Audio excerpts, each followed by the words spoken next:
दोस्तों नमस्कार। कानूनी बात बताने वाले मेरे YouTube चैनल में आपका स्वागत है। और आज का विषय है मोटर एक्सीडेंट कोड यानी मोटर दुर्घटना मामला।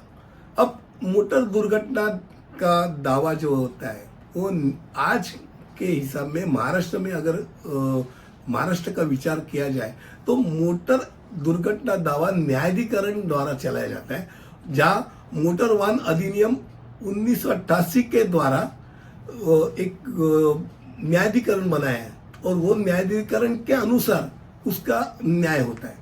इसमें गठन जो मोटर वाहनों द्वारा दुर्घटनाग्रस्त जो होते हैं उनके लिए त्वरित सहज उनको वो उपचार प्रदान करे, इसलिए वो न्यायाधिकरण अलग सा बना गया।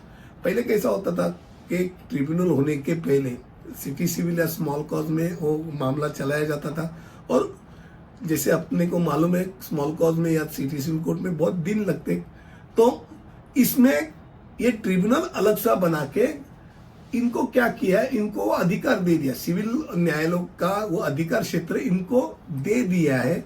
और अब ये चलाते हैं वो मामला, यानी अगर ऐसा कोई मोटर एक्सीडेंट का मामला हो तो सिविल स्मॉल कॉज या सिटी सिविल पहले बोलते मोटर एक्सीडेंट कोर्ट में आप जाइए।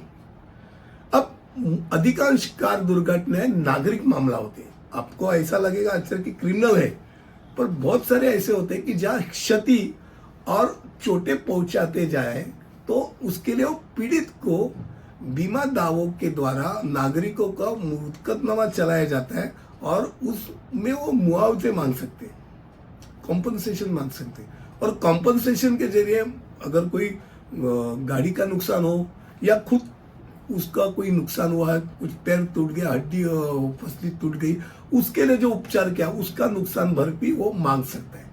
मोटर दुर्घटना न्यायालय में जो मुख्य बात होती है वो होती है दावे का निपटान। यानी बहुत बार ऐसा होता है कि पॉलिसी धारकों को उनकी कारों की क्षति या हानि के लिए मुआवजे को पेशकश करना पड़ता है। अब कार बीमे का दावा का निपटान दो तरीके से किया जाता है, एक तो कैशलेस या दूसरा प्रतिपूर्ति दावा निपटान। वो बहुत बार कैशलेस दावा चलाया जाता है, उसको प्राथमिकता दी जाती है। मोटर एक्सीडेंट जो रहता है मोटर एक्सीडेंट कोर्ट, ये 1959 में एक्चुअली गृह विभाग द्वारा स्थापित किया गया था।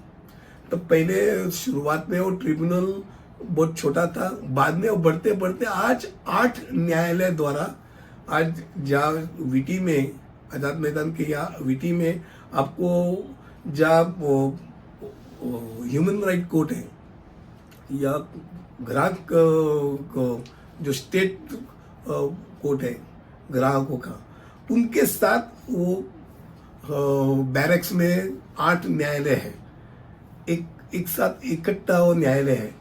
अब धारा 164 क्या कहती है? मोटर वाहन की धारा 164 कहती है कि अगर किसी मोटर वाहन में हुई दुर्घटना से किसी व्यक्ति को गंभीर चोट लगती है या उसकी मृत्यु हो जाती है तो उस वाहन के मालिक या बीमाकर्ता को उसको मुआवजा देना पड़ता है। अब कैसा और कितना मुआवजा? तो ज्यादा से ज्यादा अगर उसका मृत्यु हो गया है तो उसको 5 लाख का मुआवजा देना पड़ता है। अगर मान लो उसको गंभीर से वो चोट लगी है तो उसको 2.5 लाख तक का मुआवजा देना पड़ता है। अब मोटर एक्सीडेंट कोर्ट के लिए जिसने लापरवाही की है, वो लापरवाही जिस आदमी ने किया उस आदमी की ऊपर या किसी व्यक्ति या एजेंसी के खिलाफ मुआवजा देने का अधिकार किसको दिया है? ये कोर्ट को देके रखा है। यानी भाई इसमें जो पुरस्कार पारित किया जाता है उसके अगेंस्ट में, ये ट्रिब्यूनल के अगेंस्ट में नॉर्मल कोर्स में सिविल कोर्ट दखलंदाजी नहीं लेते, क्योंकि सिविल कोर्ट से ही निकाला हुआ चीज है। अब मोटर दावा करना है, मान लो आपके पास एक कार है, सामने वाले के कार ने आपकी कार को ठोक दिया, तो भाई आपको अगर मोटर एक्सीडेंट कोर्ट में जाना है तो आपको क्या क्या लेके जाना जरूरी है? तो पहली बात है, तो FIR लगेगा, फिर ड्राइवर का ड्राइविंग लाइसेंस लगेगा, आपकी बीमा पॉलिसी लगेगी कार की बीमा पॉलिसी के साथ, और कार पंजीकरण प्रमाण पत्र, रजिस्ट्रेशन सर्टिफिकेट जैसे दस्तावेज, आधार पैन कार्ड के साथ, ये सब दस्तावेज आपको लगेंगे। आज मोटर एक्सीडेंट कोड के बारे में, मोटर दुर्घटना मामले के बारे में हम लोग ने बात की। अगले वीडियो में ऐसे ही कुछ लेता हूँगा, तब तक के लिए अलविदा, धन्यवाद।